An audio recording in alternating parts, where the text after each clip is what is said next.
Joining me now is Nurse Nique Pichette. She is a veteran of the U.S. Marine Corps and has been a registered nurse for 26 years. She's a two-time cancer survivor and one of the founding members of the Cannabis Nurses Network. A psychiatric nurse and a patient, she has a unique perspective to share with us about PTSD. Welcome to the show, Nique. Thank you so much. I'm very honored and humbled to be here with you today, Wendy. It's great to see you here. So today we're talking about PTSD. And I think there's a lot of misconceptions about it. PTSD, those letters are thrown around a lot, and I'm not sure if people really know exactly what it is. So maybe you could help us define it a little bit. I think if we break it down into its simplest forms, post-traumatic stress disorder is simply post means after, trauma means a traumatic event that occurred in your life. Stress is a weight that we carry, whether it's emotional, physical. Think of the types of stress that we have in our life.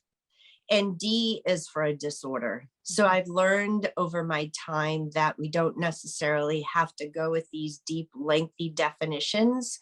And to start the journey to heal, it's even best to change it to post-traumatic growth, because when we ever look at a disorder, it already gives us a negative feeling about ourselves. And that's what I was taught and have learned over my past 6 years in my journey. If we look at it as post-traumatic growth and growing through it. I love that. It reminds me of a conversation I've had with Dr. Uma. I'm sure you know her, and she'll say it's PTS. Don't. They need to drop the D. Yes. So I'm with you on that. And I think, I know that you're also a perception coach, and I think looking at things, when we get a label that has the word disorder in it, it is negative. We feel like we're less than, when really most of us anyway, are seeking some growth from that.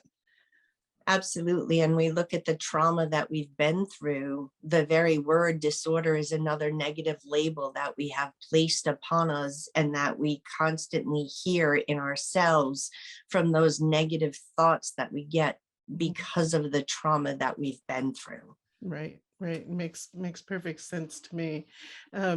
So moving from that, I know many times people have said to me, not many, but a few times, you have PTSD. You haven't been to war. Like, why would you have that label? That's another misconception out there. What are your thoughts? I think if we look at the perception of that, Wendy, and you haven't been to war, I'm not minimizing those that have seen combat and that have been in war. I'm a veteran myself, but I'm not a combat veteran. I just finished a book called The Choice by a Holocaust survivor, and her perception on her trauma. Although she wasn't a veteran of war, she was a prisoner of war. Sure. If we look at, mothers that have lost a child in utero, if we look at the racial disparities that are out there, the sexual disparities that are out there, and the emotional abuse, not just physical abuse that comes along with that over a period of time. So I think if we look at war from other people's pain, I think it might be much easier to understand that we all have a different level of trauma that we've lived through. It's that some of us have learned better coping skill than others to understand what is going on with them when they're triggered. Interesting. That moves me into the next phase of this interview. We're talking about coping skills and things that people can use to help them with manage this. And I'd love to know your thoughts about cannabis and PTSD to kind of as a starting point. So cannabis, I started my use with cannabis as a breast cancer patient going through chemotherapy, and I've been in remission now. In a couple of weeks, it'll be almost it'll be 8 years. Wow. Wow. But it is amazing how this plant has led me to this journey of internal spiritual healing through my trauma and through my PTSD that I've gone through in my life. And that's because it helps us, once you learn how to use it for your own endocannabinoid system proficiently, you start to realize it brings you into this place of authenticity where we can start to feel our emotions of self. And as my friend Andrea taught me, becoming the person we were before the world told us who we were supposed to be. Mm. That's a really good point. I do think the plant, it kind of, while it can, reduce the anxiety and some of the symptoms, it also does help you kind of face yourself a little bit. Do you feel that? That's exactly what I've gained from this plant, and turning my victim role from my trauma into that survivor mentality, and taking the plants help me embrace love, by doing that breath work and that spiritual work that cannabis and other plant medicine and alternatives therapies bring to you, that traditional medicine just hadn't in all my years of therapy. Right. So what are some other tools? So we talked about cannabis a little bit. What are some other tools? You mentioned breath work. Maybe we could define that a little Yes. bit and how that helps. So breath work is about breathing. And if from a nursing perspective, Maslow's hierarchy of needs is like oxygen, like you can't live without oxygen. When Right. you break it down to the spirituality of breath work, breath is life. And life is love, and it comes from our spirit.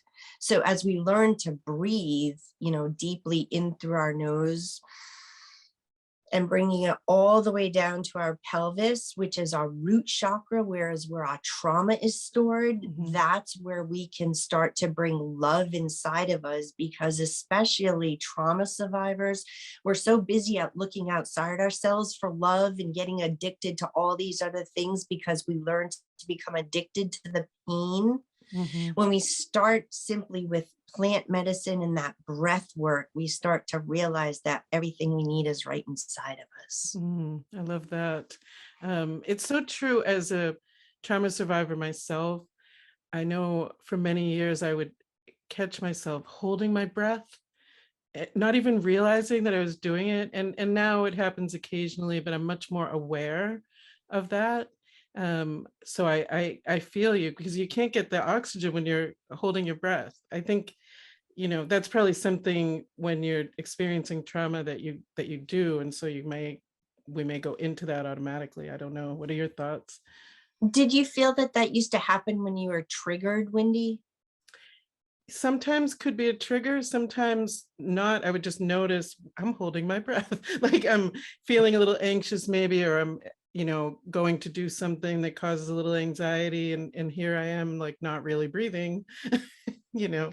So subconsciously, those could be triggers of your past that are holding you back. And what I've been told over my journey is that love does not equal pain, right? But we become addicted to the pain of the trauma because that's who we can relate best to, because we've allowed it to be part of our lives for so long. And sometimes it's without us even knowing. It's all the chemical reactions that are happening in our body. Right. So it's definitely part of this vicious cycle of trying to get to post-traumatic growth. Post-traumatic growth, that's where we're headed. Always. Are there any other herbal medicine options that you can think of that might be helpful to people, or plant medicine, herbs, other than cannabis? I know personally, I've done a couple of ceremonies with DMT and found it extremely helpful to get past some of the trauma that I was stuck in. I've also done a tobacco tear ceremony, which was very beautiful, in using the liquid pieces of the organic liquid components of the organic tobacco leaf to snort and clean out your pineal gland to understand, get the plaque off and try to clear our thoughts and that trauma. Nice. I've had friends that use psilocybin mushrooms are a really big thing right now in PTSD, although I've never done it myself. And also ketamine is making a very big path in its way on trauma and depression, especially. But again, I haven't used those two, but I hear of them often in Mhm. the communities in which I'm a part of. Yeah, I agree. I've seen much more of that, and we're seeing psilocybin being decriminalized in some cities, which is exciting. So people don't have to feel afraid. Because I think, you know, if you're already suffering from PTSD or PTSD, let's call it Yes, PTSD. yes, let's call it. Yes, then you know, it's frightening. It adds more stress to try these things that are not decriminalized. You know, it can anyway. I think it's hard. Absolutely. I Yeah. think that's the part that's really hard. And that's where it becomes a personal choice, Wendy. You know, Mhm. that's not something that you can kind of coerce somebody into. It comes a personal choice when you're struggling in your life so deeply and all Mhm. your other options have been kind of like negated. And I think that's what happened to me with my breast cancer treatments, which started me on my cannabis journey. And then when I started to realize the benefits of it for my mental health, I had to keep going farther where, and I don't mean any discredit to it, but where my traditional therapy and psychiatrist didn't take me. Right.